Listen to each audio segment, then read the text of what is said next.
புஷ்பா 2 படம் நல்லா எடுத்திருப்பாங்க, இருந்தாலும் அதுலேயும் சில மிஸ்டேக்ஸ் இருக்குது. அந்த மிஸ்டேக்ஸை தான் இந்த வீடியோவில் பார்க்க போகிறோம். ஹை லெவல் ஜப்பனீஸ் கேங்காக இருக்காங்க, ஆனால் கத்தியை மட்டும் தான் வச்சுருக்காங்க. புஷ்பா தொங்கிக்கிட்டு இருக்கும்போது துப்பாக்கி எடுத்து சுட்டு இருந்தா ஜோலி முடிஞ்சிருக்கும்ல. ஒருத்தர் எடுத்துகிட்டு வரலன்னா பரவாயில்ல, ஒருத்தருமே எடுத்துகிட்டு வரல. கன்னை வீட்டிலேயே வைத்து விட்டேன். 30 நாளில் ஜப்பான் பாஷை கத்துக்கிற அந்த புக்கை பின்னாடியே வச்சுக்கிட்டு சண்டை போடுறாரு. சண்டை போடுறவருக்கு எதுக்கு புக்கு? ஒருவேளை எங்களை மாதிரி ஆளுங்க ஜப்பான் பாஷையை எப்படி எத்தனை நாளுக்குள்ள கத்துக்கினீங்க அப்படின்னு கேட்டா அதுக்கு ப்ரூஃபா? இல்லை இல்லை இல்லை, ஆமாம் கோபால். புஷ்பா யாருன்னு தெரிஞ்சுக்க எவனாச்சும் இந்தியனை கூட்டிட்டு வா அப்படின்னு சொல்லும்போது கரெக்டா எப்படி தமிழ் தெரிஞ்சவனை கூட்டிட்டு வந்திருப்பாங்க. ஏன் மராட்டிக்காரனை கூட்டிட்டு வந்திருக்கலாம், இல்ல குஜராத்காரனை கூட்டிட்டு வந்திருக்கலாம், ஒரிசாக்காரனை கூட்டிட்டு வந்திருக்கலாம், இல்ல பஞ்சாபிக்காரனை கூட்டிட்டு வந்திருக்கலாம். அது எப்படி கரெக்டா தமிழ்காரனை கூட்டிட்டு வந்தாங்க? ஆமா, சாரே ஜஹான்சே அச்சான்னு தேசபக்தி மியூசிக் வரும்போது புஷ்பா சல்யூட் அடிப்பாரு. புஷ்பாவே ஒரு கேப் மாதிரி மொல்ல மாதிரி திருட்டு பைய, தேச துரோகி. என்னை அசிங்கமா பாராட்டினா போதும், மூல பஞ்சாயத்தை திட்டு விடு. தேசத்தோட சொத்தை இவங்க வித்து எடுத்துக்கிறாங்க. இப்படி நாட்டுக்கு துரோகம் பண்ணிட்டு தேசிய கொடிக்கு சல்யூட் வைப்பாரு இவரு. புஷ்பாவை பேஸ்பால் பேட்டால அடிக்கும் போது சுக்கு நூறா உடஞ்சிடுது. இதை நாம எப்படி எடுத்துக்கிறது? கரையா அரிச்ச பேட்டால அடிச்சாருன்னு எடுத்துக்கிறதா, இல்ல ஹீரோவுக்கு அவ்வளவு சூப்பர் பவர் இருக்குன்னு எடுத்துக்கிறதா? இதை இப்ப மிஸ்டேக் லிஸ்ட்ல எடுத்துக்கலாமா வேணாமா? பாவம், அவரே கன்ஃபியூஸ் ஆயிட்டாரு. படத்தோட ஸ்டார்டிங்ல ஒரு கேங்கே சேர்ந்து மிஷின் கன்னால புஷ்பாவை சுடும், ஆனா அவர் மேல படாது. ஆனா ஜப்பான் தாத்தா வந்து ஒரே ஒரு துப்பாக்கியால ஒரே ஒரு புல்லட்டால குறிப்பாத்து எய்ம் பண்ணி சுற்றுவாரு. இங்க அந்த எய்மிங்ல தான் மிஸ்டேக்கே இருக்கு. புஷ்பா ஒரு இடத்துல ஓடிட்டு இருக்காரு, ஜப்பான் தாத்தா வேற இடத்துல குறிப்பாத்துட்டு இருக்காரு. அப்படியே ஜப்பான் தாத்தா குறிப்பாத்து சுட்டு இருந்தாலும் புஷ்பாவோட செஸ்ட்டுக்கு பக்கத்துல இந்த சைட்ல தான் பட்டிருக்கணும், ஆனா அந்த சைட்ல ஷோல்டர்ல புல்லட் பட்டிருக்கு.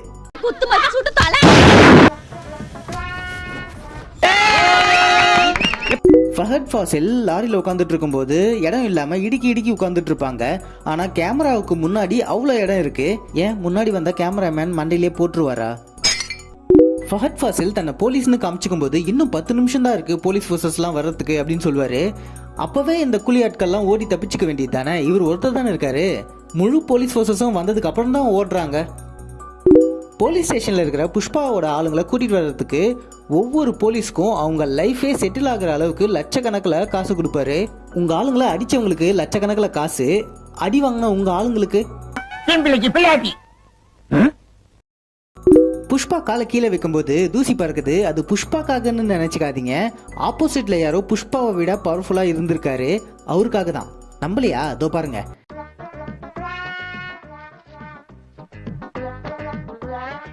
நீங்களே நல்லா பார்த்துருப்பீங்க, ஆப்போசிட்ல இருந்து தானே வருது.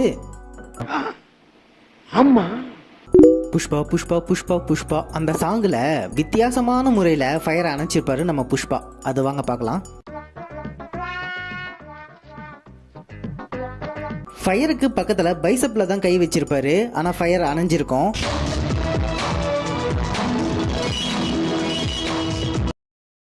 ஷோல்டர்ல இருக்கிற நெருப்பை அணைச்சிட்டு முதுகுல கை பிராண்ட போடுவாரு. இதுல என்ன மிஸ்டேக்னா முதுகத்தோட வர்றதுக்கு முன்னாடியே அங்க தூசி வர ஆரம்பிச்சிருக்கும். அது மட்டும் இல்லாம அவரோட விரலே படாத இடத்துல கூட விரல் பட்ட மாதிரி அடையாளம் வந்திருக்கும்.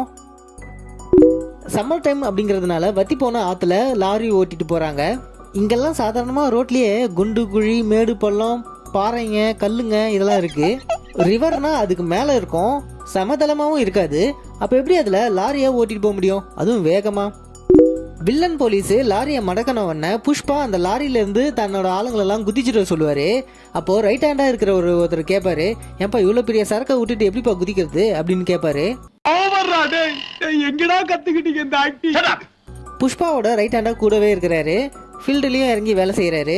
அவருக்கு எப்படி லாரியில இருக்கிறது டூப்ளிகேட்னு தெரியாம இருக்கும்? ஒருவேளை பிளான் லீக் ஆயிடக்கூடாதுன்னு நடிக்கிறாரு அப்படின்னு வச்சுக்கிட்டா கூட புஷ்பா கிட்ட நடிக்க வேண்டிய அவசியமே இல்லையே. லாரியில இருக்கிற டூப்ளிகேட் வுட்டை தயாரிக்கிறதுக்கு செய்யறதுக்கு ரொம்ப டைம் ஆகியிருக்கும். அது எப்படி யாருக்குமே தெரியாம உடனே செஞ்சிருப்பாங்க? ரெட் சாண்டில் வுட்டை கண்டுபிடிச்சிட கூடாதுன்னு அதை மர வண்டிகளா செஞ்சிடுவாங்க.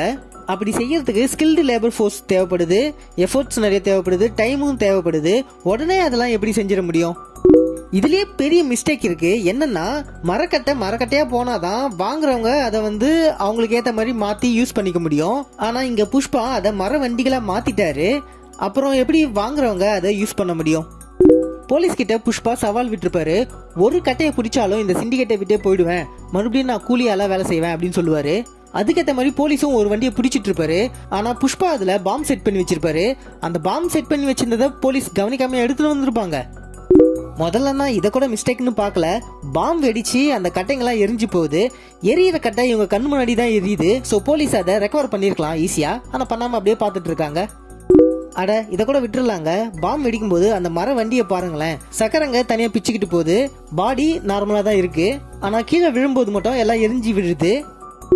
இந்த கிளிப்பை நல்லா பாருங்க. இதுல என்ன மிஸ்டேக் இருக்குன்னு நீங்களே கண்டுபிடிக்கலாம். ராஷ்மிகா மாலையை போடும்போது அந்த மாலைக்கு உள்ள கை விட்டுருப்பாங்க. ஆனா அடுத்த ஷாட்லயே மாலையை வந்து அவங்க மேல இருக்கு. நல்லா வாட்ச் பண்ணுங்க.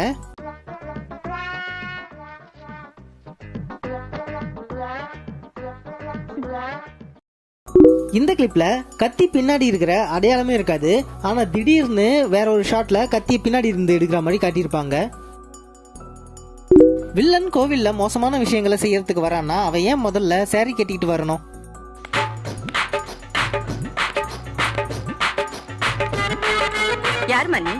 ஒருவேளை தன்னோட அடையாளத்தை மறைக்கணும்ன்றதுக்காக அப்படி வந்திருப்பான்னு சொன்னா ஃபேஸ் மூடாம தானே இருக்கு, யாருன்னு ஈஸியா கண்டுபிடிச்சிடலாமே.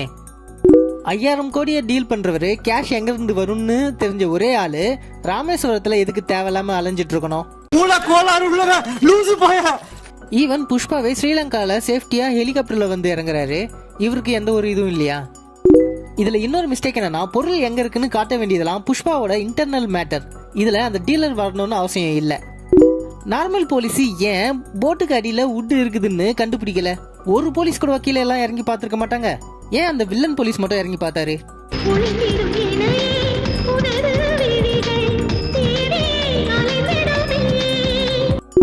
போட்டு நின்றுட்டு இருக்கும்போது மர வண்டிங்கெல்லாம் கீழே முழுகி இருக்கு. ஆனா அதுவே போட்டை ஸ்டார்ட் பண்ணிட்டு போகும்போது அந்த மரக்கட்டைங்கெல்லாம் மேல மிதந்துட்டு வருது. அது எப்படி?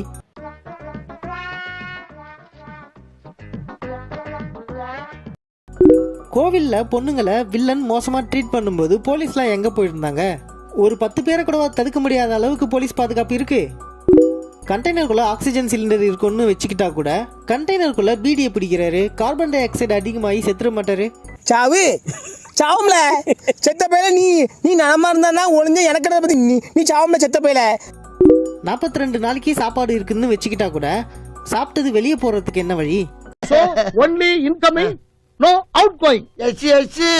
நெஞ்சில இருந்து ரத்தத்தை எடுத்து அவரோட கை பிராண்ட கர்ச்சீஃப்ல அடிச்சு ஜப்பான் தாத்தாவுக்கு கொடுப்பாரு.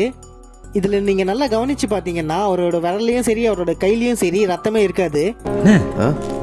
ரத்தம் வருதா பாருங்க. ஒன்னும் இல்லையாடா. ஜப்பான்ல இருந்து காசு வரும்போதே ஆல்ரெடி எண்ணி அடுக்கி வச்சுதான் வருது. அதை மறுபடியும் ஏன் பிரிச்சு கொட்டி எண்ணி மறுபடியும் அடுக்கி வைக்கணும்? வில்லன் போலீஸ் மரக்கட்டைங்க போலின்னு தெரிஞ்சா அவமானம் ஆயிடுன்ட்டு அவரே தீ வச்சு கொளுத்திப்பாரு. அவ்வளோ டன் மரக்கட்டைங்களுக்கு ஒரே ஒருத்தரைய பாதுகாப்புக்கு போடுவாங்க. அந்த தீயை அணைக்கிறதுக்கு யாருமே வரமாட்டாங்களா? பஞ்சு மாதிரி எரிஞ்சுக்கிட்டே இருக்கு.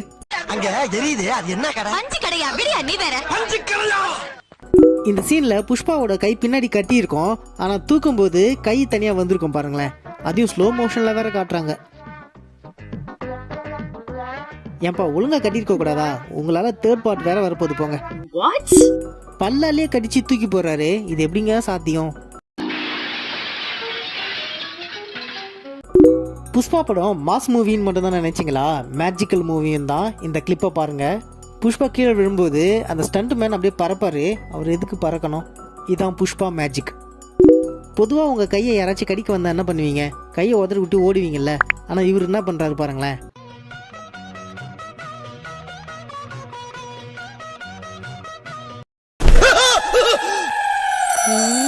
நம்ம கண்ட காட்சி உண்மைதானா? எதுக்கு வெளியே இருந்தே பாப்போம். அவரே கையை கொண்டு போறாரு பாருங்களேன்.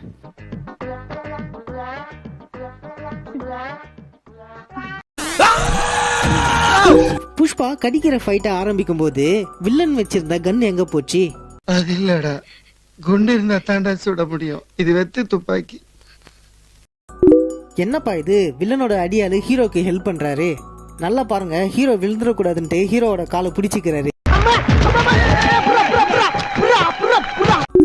உங்களுக்குலாம் தரையில தலைய முட்டுனா என்ன ஆகும்? முட்டுல ஓபன் ஆயிருச்சு. எனக்கும் அப்படிதான். ஆனால் ஹீரோக்கெலாம் அப்படி இல்லை. காலில் ஜம்ப் பண்ண முடியாதுன்ட்டு தலையால் ஜம்ப் பண்ணுறாரு பாருங்க இவர். ஹீரோ தரையில் உதைக்கிறாரு, கோடாலி மேலே எழும்புது.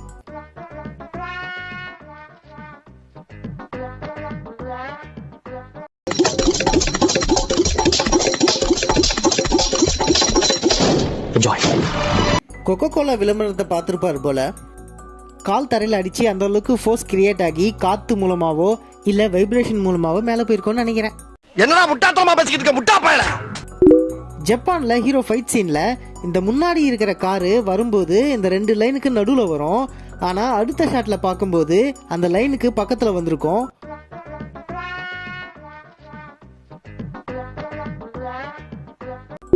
இந்த கிளிப்பில் பார்த்தீங்கன்னா புஷ்பாவோட ஷூவும் கயிறும் ஸ்டண்ட் மேனுக்கு அடியில் மாட்டிக்கும். அது மட்டும் இல்லாமல் கயிறை உருவி எடுத்துருவாரு.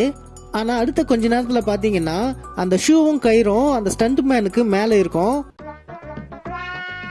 ஷூவும் கயிறும் அடியில் மாட்டிக்குது, கயிறை உருவிடுறாரு, ஷூவும் கயிறும் மேலே இருக்கு. ஸ்டார்டிங் ஃபைட் சீனில் புஷ்பா ஜம்ப் பண்ணும்போது அவர் கையில் கோடாரி இருக்காது. அடுத்த ஷாட்லேயே பார்த்தீங்கன்னா அவர் கையில் கோடாரி வச்சிருப்பாரு. பெட்டிக்குள்ள போன பாய் இங்கு வந்துட்டேன். ஹீரோவோட சுண்டு விரலுக்கு கூட சூப்பர் பவர் இருக்குன்னு அசியூம் பண்ணிக்கிட்டு தான் இந்த படத்தை பார்த்தேன். ஏன்னா நிறைய லாஜிக்கல் மிஸ்டேக்ஸ் இருந்தது. பறக்கிறது, எகுறது, குதிக்கிறது, இதெல்லாம் வந்து நிறைய லாஜிக் மிஸ்டேக்ஸ் இருக்குது. அதெல்லாம் நான் சேர்த்துக்கல இதில். ஓகே, இந்த வீடியோவில் உங்களுக்கு எந்த மிஸ்டேக்ஸ் பிடிச்சதுன்னு கமெண்ட்டில் சொல்லுங்கள். அதே போல் எந்த மிஸ்டேக்ஸ் வந்து இதெல்லாம் ஒரு மிஸ்டேக்கா, இதெல்லாம் மிஸ்டேக்கே இல்லை அப்படின்ட்டு நீங்கள் ப்ரூவ் பண்ணீங்கன்னா ப்ரூவ் பண்ணுங்கள், கமெண்ட்டில் சொல்லுங்கள் அதை. இதே போல் போன வீடியோவில் RRR படத்தில் இருந்த 55 மிஸ்டேக்ஸை போட்டிருந்தேன். அதையும் பாருங்கள், இன்ட்ரெஸ்டிங்காக இருக்கும். ஓகே, இந்த வீடியோ உங்களுக்கு பிடிச்சிருந்தா கண்டிப்பாக லைக் பண்ணுங்கள், கமெண்ட் பண்ணுங்கள், ஷேர் பண்ணுங்கள். நம்ம சேனலை சப்ஸ்கிரைப் பண்ணிக்கோங்க. இதே போல் நிறைய வீடியோஸ் தொடர்ந்து வந்துட்டுருக்கோம். நான் ராஜ்குமார் உங்ககிட்ட பாய் சொல்லி இந்த வீடியோவை முடிச்சுக்கிறேன். பாய்.